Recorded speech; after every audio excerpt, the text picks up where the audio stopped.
Click பண்ண அனைவருக்கும் வணக்கம். இப்போ நம்ம என்ன பார்க்க போறோம்னா, டிமாண்ட்லி காலனி படத்துடைய அஃபிஷியல் ட்ரெய்லர் தான் பார்க்க போறோம். அருள்நிதி சார், பிரியா பவானி மேம் சொல்லிட்டு சாம் சிஎஸ் மியூசிக், அஜய் ஞானமுத்து அதே அவங்களுடைய டீமே பண்ணுது. பார்ட் 1 நான் பார்த்தேன், பயங்கரமாக இருக்கும். இப்போ பார்ட் 2 உடைய ட்ரெய்லர் எப்படி இருக்குன்னு பார்க்க போகிறோம். வாங்க. 3, 2, 1.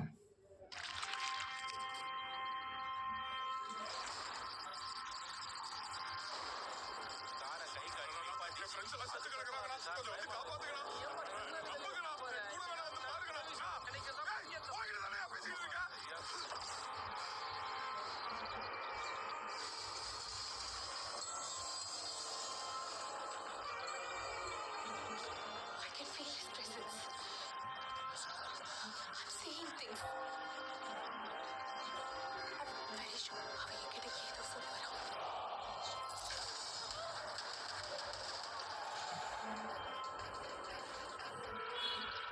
ஓஹோ,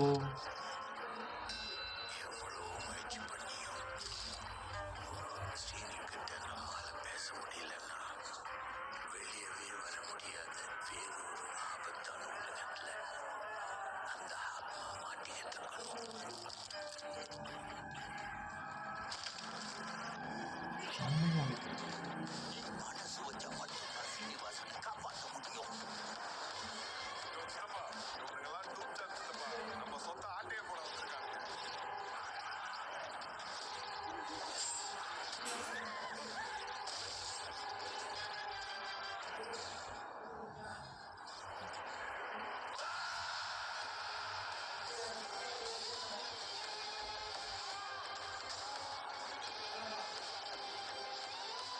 செம்மையா இருக்கு.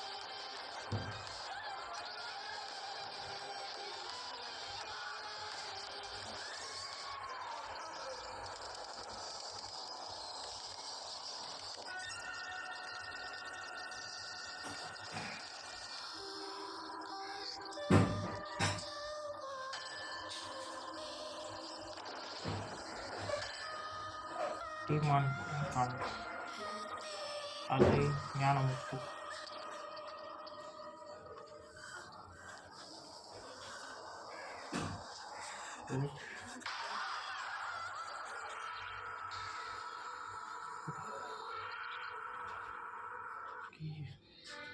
செம்ம இன்ட்ரெஸ்டிங்காக இருக்குது ட்ரெய்லர். செம்ம ட்ரெய்லருங்க, சரியான ட்ரெய்லரு. வேற மாதிரி இருக்குது.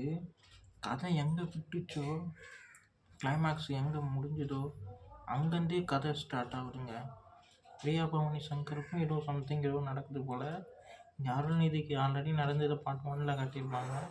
செம்மையாக இருக்கும். பார்ட் 1 செம்ம இன்ட்ரெஸ்டிங்காக வேறு லெவல் படமாக இருந்தது டிமாண்ட்லி காலனி. இது பார்ட் 2 அதை விட பயங்கரமாக இருக்கும்னு நினைக்கிறேன். அருள் பாண்டி சார் இருக்கார், நிறைய பேர் இருக்காங்க. அருள்நிதி சாருடைய கண் பயங்கரமாக இருந்தது. சரியான படமாக வேறு மாதிரி இருக்கும்னு நினைக்கிறேங்க. செம்ம த்ரில்லராக இருந்தது படம். டீசர் ட்ரெய்லரை பார்க்கும்போது அந்த நிறைய பேர் தொங்குறதா இருக்கட்டும், அது பிரியா பவானி சங்கர் பார்த்து பயந்துதா இருக்கட்டும், எல்லாமே பயங்கரமாக இருக்குது. சாம் சிஎஸ் அவங்களுடைய மியூசிக் செம்மையாக இருக்குது. பட்டம் தரமான செய்யும்னு நினைக்கிறேங்க. அருள்நிதி சாருக்கு பயங்கரமான படம் இது பார்ட் 1. அதே போல் இந்த படமும் வேறு லெவல் சம்பவம் பண்ணுன்றது தெளிவாக தெரியுது. செம்ம. எனக்கு அவருடைய கண்ணு ஒரு மாதிரி அப்படி கண்ணை வச்சு பார்த்தாரு, பயங்கரமாக இருக்கு. சரியான ஒரு ஹாரர், சரியான ஒரு த்ரில்லர் மூவியாக சஸ்பென்ஸாக பயங்கரமாக இருக்கும்னு நினைக்கிறேன். எம்எஸ் பாஸ்கர் ஏன் இதுவானாருன்றது இதில் தெரியும்னு நினைக்கிறேன். செம்மையாக இருக்குங்க. இந்த வீடியோ உங்களுக்கு பிடிச்சிருந்தா லைக் பண்ணுங்கள், ஷேர் பண்ணுங்கள், மறக்காமல் சேனலை சப்ஸ்கிரைப் பண்ணுங்கள், என்னை மோட்டிவேட் பண்ணுங்கள். பாய்.